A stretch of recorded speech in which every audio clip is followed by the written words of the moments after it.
This is the website of the Dutch police, www.politie.nl. And as you can see, you have a Dutch version and an English version here. It's good they have the English version also. Some countries lack in doing these things, providing things in different languages, especially English. But anyway, you see here missing adults. Now, missing children eventually become missing adults if the individual is still alive, because you're not a child for that long. You can browse further down here. These are unsolved missing persons cases. Just to be clear, I never knew these people, and probably I never will. Some of them might be dead. I don't know. Just remember what I said about cold cases relating to homicides and missing people. There's a code of silence around such cases. That's why they remain unsolved, and sometimes they're unsolved as a part of a political agenda, because the public does not want to deal with the consequences of the case being solved, because if the case is solved, a lot of scandals from the community will come out, and people don't want that. Now, it happens that a single individual dislikes or hates someone else so much that they take them out. That's homicide. It should not happen, but unfortunately it happens. And it will continue to happen until Jesus Christ comes back. As simple as that. However, what we often don't talk about is that there are cults out there performing blood sacrifice. And it's not always to get fame and fortune. There are cults out there that believe that investing in misfortune is what keeps the community at ease. And worldlings in general are invested in misfortune. They are. So, there are a lot of people out there part of cults. And I already made a video explaining why people join cults, whether it's a satanic cult that involves in blood sacrifice and sexual crime, or just a common cult. You can watch that video also, but I'm going to repeat only the following. People join cults because it provides them an escape from daily difficulties. That's it. And if your identity is rooted in a group or in association, then you are not likely to speak out when that group misbehaves or causes actual long-term harm to the community. That's just the way it is. Some people were born in those cults. And this is how those cults operate. They befriend you, they lure you in, and when you're at your weakest, likely during a transition in your life, a transition can be you graduated, or you're about to go to study, or you're about to get, or you just got married, or you're going through a divorce, or someone just passed away. Whenever you are in a transition in your life, that's when you're the most vulnerable on a psychological level. And it's then those cults lure you in, and then one day you go missing. Either your body is found and it becomes a homicide case, or your body is not found. So, those blood sacrifices are inside jobs. And sometimes the direct family or the relatives or even close friends were involved. Now, am I accusing anyone here directly? No, I'm just telling you, it is a possibility that many of these people were the victims of inside jobs. We don't want to think about that. But such things happen. Some say, but Rashid, those things happened in the past, they don't happen today. Sit your ass down and shut up, please. You don't know what you're talking about.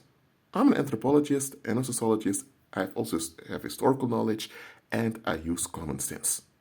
In the past, communication was slow. You had no internet, you had no social media, and you had no instant communication at all.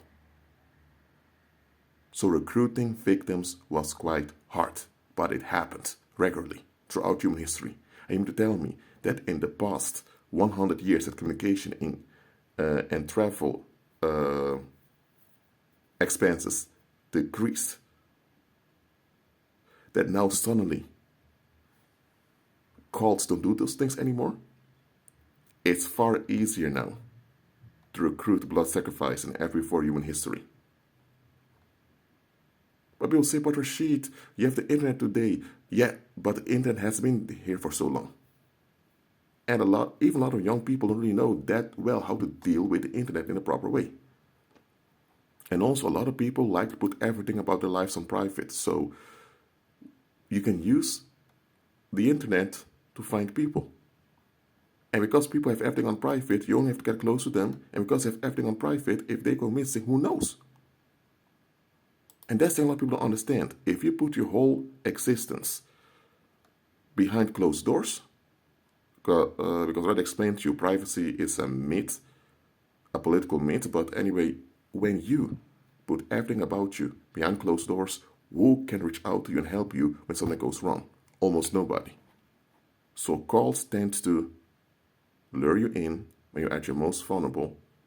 They isolate you from others by convincing you that this protects your quote-unquote privacy or your private life or whatever. And once you get along with that, then suddenly you're gone.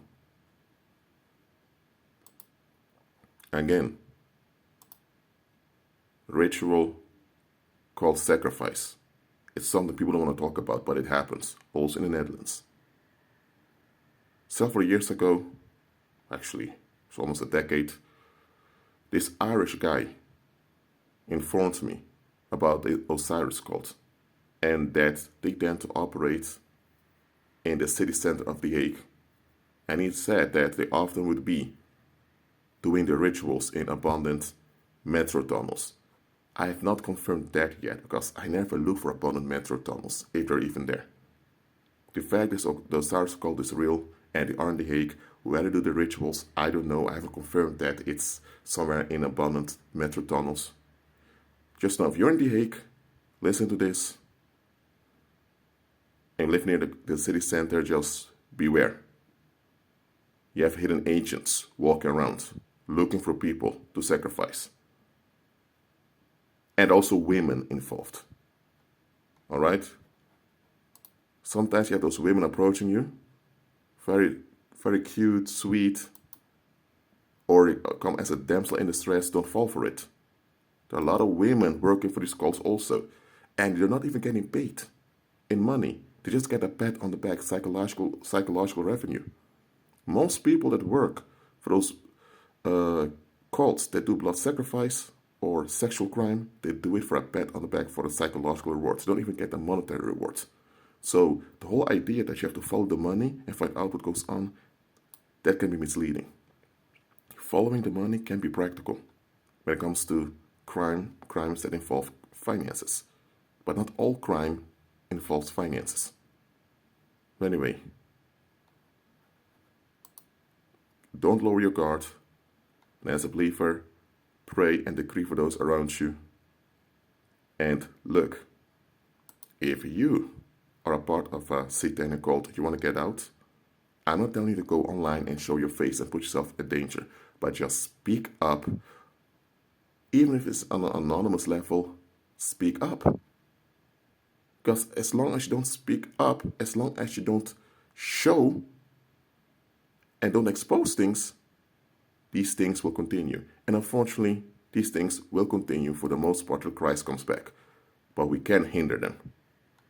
Again, I haven't confirmed that any of these people were a victim of a cult sacrifice, but we have to consider it. And likely, many of them are.